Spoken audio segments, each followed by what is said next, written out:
Welcome back, AP. All right, welcome back after another fantastic class. Morgan Gode, official shout out. Really happy that you could join us. Really glad that you're back. Really glad that you're healthy or whatever reason that you were gone or whatever. But the big thing about it, we started talking about in class after we reviewed a ton because that last one was pretty long, had a lot of dense stuff in it and things like that. We also made some really big connections. You'll never forget how Johannes Gutenberg is not that important anymore, but his printing press was. But the big thing, though, is we then got into Renaissance art. We looked at the Last Judgment a little bit. We started talking about heavy amounts of symbolism and stuff like that, talking about how the Renaissance art was a direct reflection of the economy, because we talked about the growth of patronage, right? The big reflection of the economy, the growth in humanism, the growth in secularism is not going to be another big thing, another big theme that comes up in the next few days. And then we also continue to talk about the fact that the Florentines, or Florence, was the big leader of artistic patronage. But Rome, Venice, Northern Europe also claim their own stake. But that's the reason why we're going to Florence for the trip over the summer. Is because, oh, by the way, tell your parents to check their emails. There's an email coming out about like an interest meeting and stuff like that. But the big thing, though, is Florence was the cradle of the Renaissance for a reason. A lot of different economic factors, huge guilds. There was the Wool Merchants Guild that was there that was very large. The Medici family, of course, being massive patrons. Renaissance court life. Cortez, good job. Being very prominent in the Florentine era, leading to the development and the creation of some of the best art that's ever been seen. For example, I can't remember who has this one, but this is the interior mural on the inside of the Duomo, a.k.a. the dome built by Brunelleschi on the Santa Maria del Fiore, which is actually in the Florence city center, and it's still to this day the largest brick dome ever built in the world, and it has this gorgeous fresco on the inside of it, actually designed and mostly painted by a guy named Vasari, right? So Giorgio Vasari, I think. And Vasari, though, that is his last name. Vasari actually also made a very famous book called On the Lives of Renaissance Artists, and that's how we know so much about so many of these artists. For example, he wrote the very first tidbit about Michelangelo, and we know about Michelangelo's personality because of Vasari, right? But he made this beautiful piece, and it actually mirrors Dante's Divine Comedy a little bit because it actually has the layers of heaven, the judgment occurring, the old biblical figures up here. We'll take a better look at it whenever we actually talk about the Brunelleschi's dome and things like that. But also the judgment's occurring right here. And then one thing only the priest can see is right there, and it actually has the devil from Dante's Divine Comedy with the bat wings and the three faces, and actually he has Judas inside of his mouth. And like I said, we'll be seeing that actual thing up close and personal. And this is a picture of me from Florence, actually, and it's disgusting, so I cover my face because I'm the most unphotogenic person you'll ever see in your whole life. Now, this, though, right here is another example of very beautiful Florentine art in a very different medium. See, this is a really big thing we got to be able to talk about is the fact that Renaissance art is not just the same medium all the time. It's not just fresco. It's sculpture, fresco, smithing, goldsmithing, for example. These are known as the doors of paradise. They actually are on the baptismal font that's directly across from the Santa Maria del Fiore, where Brunelleschi's dome was constructed, and somebody will be talking to you all about that tomorrow, when actually we discuss the ideas of Renaissance architecture being one of the oldest and purest pieces of Renaissance art, and one of the earliest pieces of Renaissance art.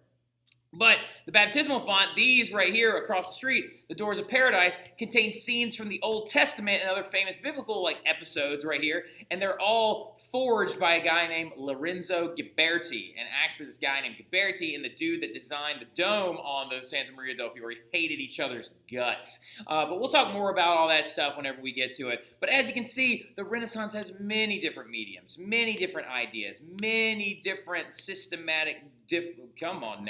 All right, both of these things were paid for by the cloth merchants' own stake. They paid for both of these works. So as you can see, the very intense guild systems even get involved. It's not just Lorenzo il Magnifico. It's a lot of different figures that are involved in the patronage of art, right? So towards the late 15th century, though, you have to understand, getting into, now 15th century, you need to remember, is the 1400s. The best way to remember your centuries is just take the number, minus it by 1, and that's the hundreds that you're in. So in the late 1400s or the late 15th century, wealthy individuals began to heavily patronize art. Now, that doesn't mean that they weren't already doing it, because they were already doing it. Patronage of art was something that was very popular and prominent even in the early 1400s, right? Early 14th century, late 13th century, but it became massive in the late 1400s, right? And that's why that time period is considered the high Renaissance, right? So really, really quickly with this little area, what I need you to do is go 2 arrows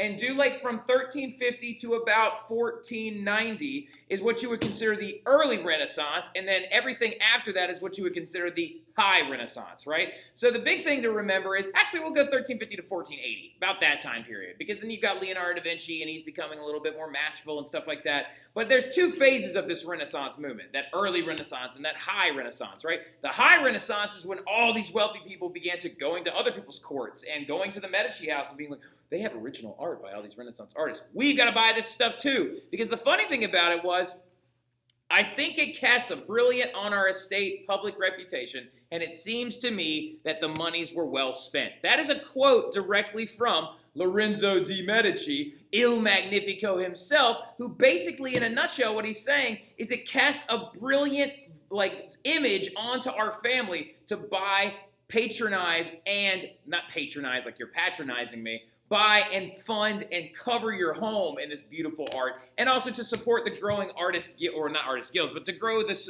support the growing artists. Il Magnifico, this guy right here, Lorenzo de' Medici, Il Magnifico, even actually went as far as to house some young artists. This right here is a famous recessive carving by a very famous sculptor. It's actually known as the Battle of the Centaurs, right? And this, wait, no, is this the Battle of the Centaurs? I think it's the Battle of the Centaurs. Let me double check that real quick.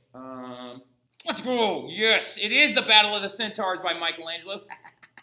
And this was actually made in 1492. Funny thing about this is it's very, very small. It's only about this big, and it was made in 1492. Now, to give you some kind of perspective on the entire art timeline in general, he starts painting the Sistine Chapel in 1508, right? And he actually went down there originally to make Julius's tomb, as we know, and he had already made Michelangelo's David, which had made him very, very famous, and he actually does that from about, I think, 1502 to 1506, but I'm not sure. Katie Pertwee will definitely know all that stuff. This made in 1492, though. Obviously, he was a younger artist. It was a very, very smaller piece, and it shows that his work is coming along, but by comparison to the David, this is not nearly as solid nor nearly as grandiose. Where did he make this, though?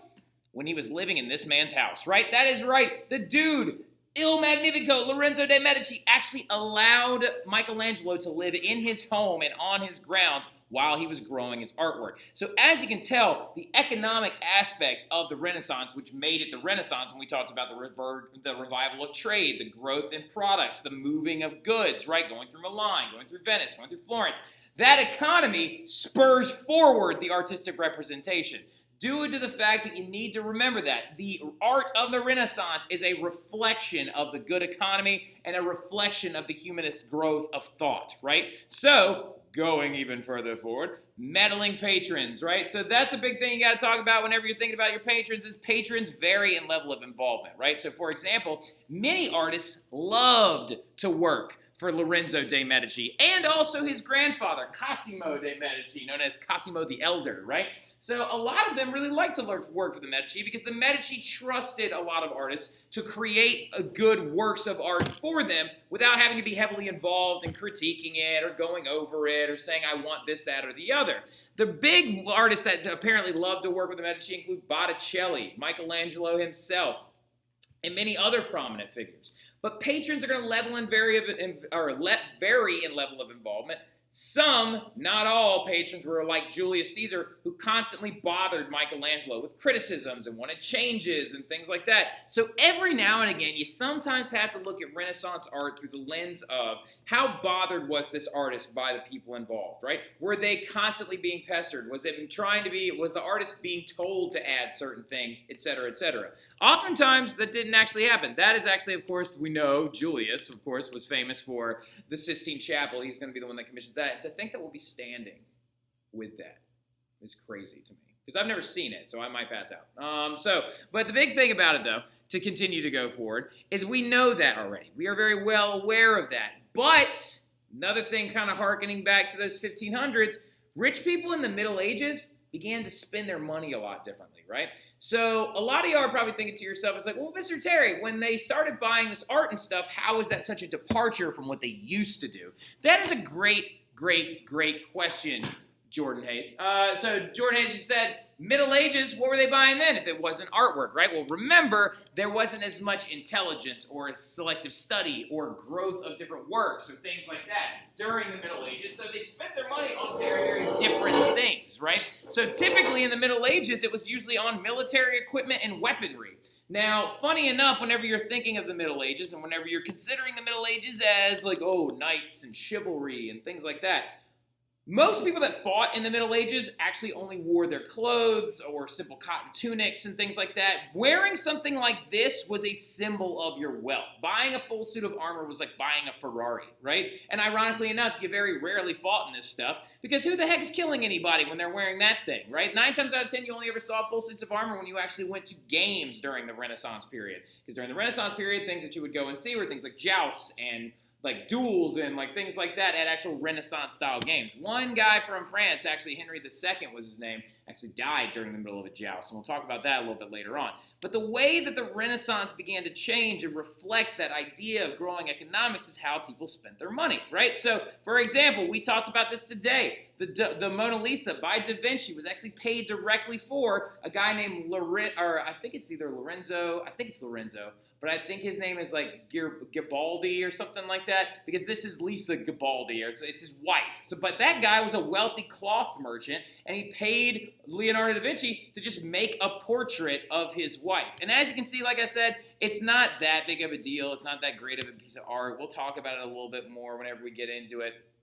And I'll link my description down of it in the bottom below, and I'll show you like my little art presentation again on the Mona Lisa if you actually didn't go back and watch it. But a lot of it is actually famous due to the fact that time has just degraded it, and it's made it seem so much better than it is, and also just because it was stolen for a period of time. But we'll talk about that again a little bit later on. Me, on the other hand, I'm a big fan of a lot of other Renaissance artists, right? I think Da Vinci's good, but I think it's really funny to me how Da Vinci's best works are all degrading and not really left into that grade of quality, right? So, for example, the Last Supper, whoever has that, we will talk about the terrible idea, you know, how it's not really a fresco and stuff. But this guy, on the other hand, is a massively underrated artist. He actually comes from the late Renaissance period, moving into the Mannerist period, which is a very, very late period of Renaissance art. This is Cellini, right? Cellini was a sculptor that many people don't know because Michelangelo, being as good as he was, kind of took a lot of the fame onto himself. And also, Kayla has this guy, not this guy, but another guy named Donatello, and Donatello also did sculptures as well, and his Bronze David was considered very popular. But Cellini, coming much later, being ousted and ostracized by multiple Italian cities, he was kind of the bad boy of the Renaissance artist, Cellini was. And Cellini made these two very famous pieces of work. This one is Perseus holding the head of Medusa, so you can actually see it if I zoom in a little bit. This is Perseus standing in full Greek nude, wearing many, many different pieces of Greek reliquary, including boots of Hermes, and then also a battle, the helm of Hermes as well, trying to show his speed and virility. And then also look at how strong and triumphant he is as he holds the severed head of Medusa in his hands, right? This thing is so he's standing on Medusa's dead body with all this blood and stuff coming out of the top of it. This right here is actually also, guess who paid for it? The Medici. It actually sits in their sculpture garden, and we'll see this in Florence also. The big thing, though, also is that he developed this bad boy. That right there is called the Cellini Salt Cellar. Interesting little factoid that you need to jot down is Renaissance artists were not only commissioned to just do paintings and sculptures and things like that. Oftentimes, they even made household wares, right? Plates, tapestries, or like they would have some cloth merchants would actually commission large pieces of what would you call that? Like yards of cloth with patterns embroidered on it to actually be brought to their homes and stuff. And this is an example of a household good that Cellini actually was asked to make by the French king, Francis I, right? And Francis I is considered the Renaissance king of France because he brought the Renaissance to France and began to ask multiple artists to come and actually bring their works to them. The Mona Lisa actually sat in Francis I's bathroom until it was then recommissioned by the Louvre, and that's how it ended up in France. The reason why the Mona Lisa is not in Florence, it's in France, is because Francis I bought it, right? So this guy, though, it's just a salt shaker. The Cellini Salt Cellar is what it's known as. It's made out of rolled gold, enamel, and pearled filigree, right? This thing literally lifts open. You grab the two gods that exist right up here, and of course, I believe one of them is Neptune, but I'm not positive. I'd have to look that up again. But you hold these two Greek gods, and you lift it up, and it literally is just a container for holding salt. That's all. Guess how much that bad boy's worth right now? The Cellini salt cellar is insured for the modern-day value of $60 million, right? So that's a really expensive salt shaker. I don't know if you know that, but that's pretty expensive. Now, to show you again, though, how art has progressed throughout time, this is something we looked at over the summer.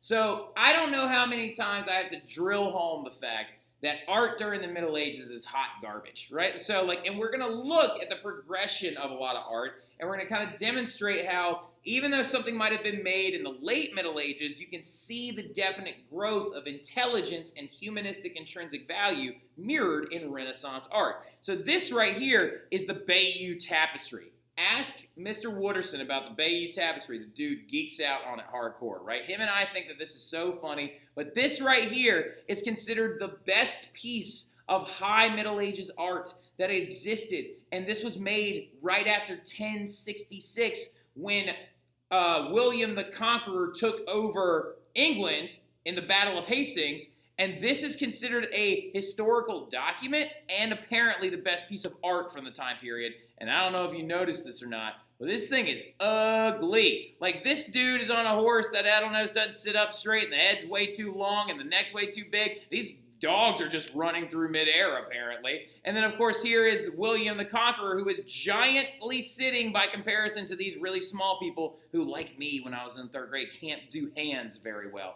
And it's completely embroidered on a long sheet of cloth. So as you can see, the High Middle Ages art wasn't really that good. And then you move into Byzantine art, and we talked about this today in class, of course, these people being Romans. The Byzantines did have their own forms of art as well. Not the same kind of Renaissance stuff we're looking for, though. Byzantinians majored in mosaics, right? Mosaic works, and also some architecture as well. They actually created this thing known as the Aga Sophia, and that was actually made during the Middle Ages, and it's absolutely beautiful. Literally so gorgeous. It's in Istanbul today. So gorgeous that apparently the windows around the thing make it look like the roof is floating. So Byzantinians were much more professional at architecture, much like their Roman counterparts, the Western Roman counterparts, and not so much at visual arts necessarily. But this is the popular Byzantinian form of visual art, and I think that this looks exactly like Jessica Day from New Girl or Zooey Deschanel with the big eyeballs. Now, anyway, but the mosaic art was nice, so you could see alone that this is High Middle Ages art from Western Europe. Look at what the Byzantinians are producing in Eastern Rome, right? So as you can tell, intellectual value and economic, thorough economic patterns or intense economic patterns drive art forward, right? Because Byzantinian art was much better by default, right? And as you can see also, you can 9 times out of 10 identify Renaissance art due to its involvement of patronage, right?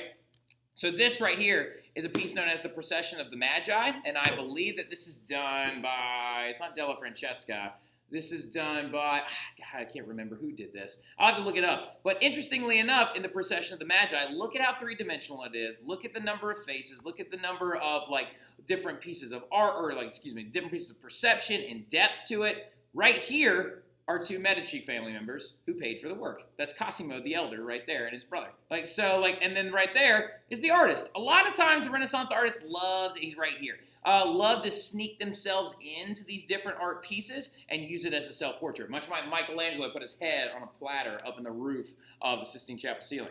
But as you can see, portrait work, in patronage work, everything is going to begin to progress forward.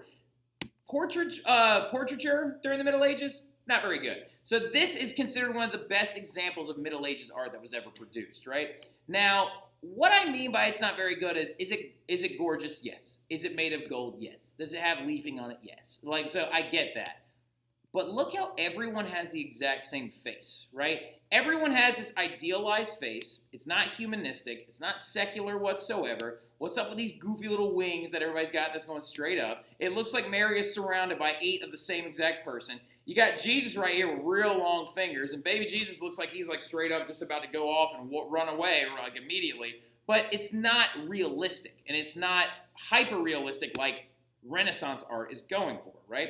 Now, this, on the other hand, demonstrates early Renaissance realism, right? This is a portrait of Dante by a man named Giotto, right? And Giotto was very prominent and popular for incorporating those realistic things, right? So this portrait of Dante in his older years includes things that are not hyper-idealized. It shows the fact that he had a very large brow ridge. It shows the fact that he also had a hooked nose. Many people actually said that was one of the first things that you noticed about Dante, was his very hooked nose, and it came prominently off of his face. So Giotto was painting Dante the man as he was, not focusing on painting Christ as the idealized version in every single piece, right? Now, of course, did Giotto still actually get commissioned to do a lot of different pieces that involve biblical work? Of course he did. Because what you need to do is put a big star next to this, okay? Do me a favor, big star. Giotto might have been really good, but the Catholic Church is one of the biggest early patrons of artwork that actually ever occurred, right? This is another Giotto work, and this is the, the Temptation of Judas, I believe, and this is actually Judas receiving payment of 30 pieces of silver to go and point out Christ as who he is. And this is supposed to be Lucifer, or the devil, standing behind him. And this is a Giotto work as well, and it was commissioned by I believe by a monastery in northern Italy. And ironically enough, I think it's hilarious that this is made in the late 1300s during the early Renaissance period, and the devil looks exactly like my wife's dog. Because look at that. Look at the resemblance is uncanny. That's my wife's dog, Josie, who she is the devil, and here's the devil apparently in the 1300s. So it's totally legit. My wife's dog is the devil. Now, anyway, but going forward, though, this is, again, another Giotto piece from that same series that he made for that monastery inside of northern Italy, and this is actually Judas approaching Christ to kiss him, so he is identified as the person that needs to be arrested, right? And you can also see the incorporation of the halos as in divine people who are going to ascend to heaven and things like that, but it's using realism, right? So going back to these different pieces, you can see that each individual figure, there's the devil again, figures have different caricature ideas. These four figures look inherently different from one another. So a very, very hyper-realistic environment was very heavily used by a lot of Renaissance artists, bringing in realism in both human forms and also in natural forms. Piero della Francesca is very, very well known for using realism not of the human form, but of the natural form, right? Incorporating natural spaces in realistic fashion, also using depth perception. Now, this is the Baptism of Christ by St. John the Baptist, and this is actually by Piero della Francesca, also inside of a church, paid for by the Catholic Church.